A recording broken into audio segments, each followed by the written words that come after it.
Can you imagine a world without instant coffee? A morning without the possibility of preparing a cup in seconds, without complications. Unthinkable, right? But there was a time when coffee was a luxury, a long and sometimes frustrating process.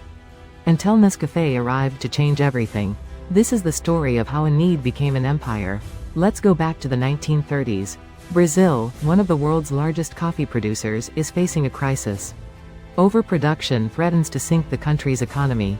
Mountains of coffee beans pile up, unable to find a buyer. The Brazilian government is desperately seeking a solution. At that moment, Nestlé, the Swiss food giant, enters the scene. They are commissioned to find a way to preserve coffee and make it accessible to the public. The mission: to create a soluble coffee that retains its flavor and aroma and is easy to prepare.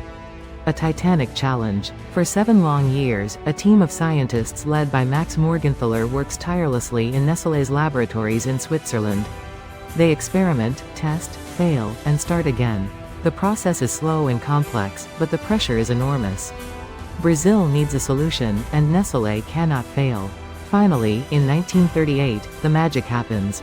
After countless tests, they manage to create a brown powder that, when mixed with hot water, transforms into a cup of aromatic and comforting coffee. Nescafé is born, the first soluble coffee produced on an industrial scale. The launch is an immediate success. Nescafé hits the market as a practical and accessible solution. Goodbye to complicated coffee makers, filters, and grinding. With Nescafé, coffee is democratized, reaching all homes, regardless of their economic level. But World War II is about to break out. And, paradoxically, the war will further boost Nescafé's growth. The U.S. Army includes it in its combat rations. For soldiers on the front lines, a cup of Nescafé is much more than a hot drink. It is a symbol of home, of normality, of hope. After the war, Nescafé consolidates itself as a global brand. It adapts to local tastes, launches new varieties, and constantly reinvents itself. It becomes a staple in homes around the world. But like any successful brand, Nescafé also has its myths and legends. One of the most persistent rumors is that, during World War II, Nescafé contained a secret ingredient to keep soldiers awake and alert.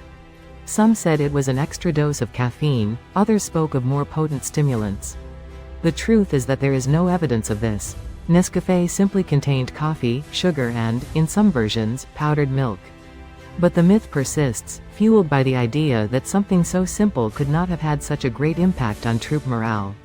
Reality or legend? The answer, as often happens, lies somewhere in between. The need to believe in something beyond the obvious. Over the years, Nescafé has evolved. It has launched premium, decaffeinated, flavored lines, and even individual capsules. It has adapted to new technologies and new consumer trends. But its essence remains the same: to offer a cup of coffee that is quick, easy and accessible to all. Today, Nescafé is much more than a coffee brand. It is a symbol of innovation, adaptation, and perseverance. It is the story of how a crisis became an opportunity, and how a simple idea revolutionized the way the world consumes coffee. From the fields of Brazil to cups around the world, Nescafé has left an indelible mark. Because, sometimes, behind a simple logo, there is a whole story that few know.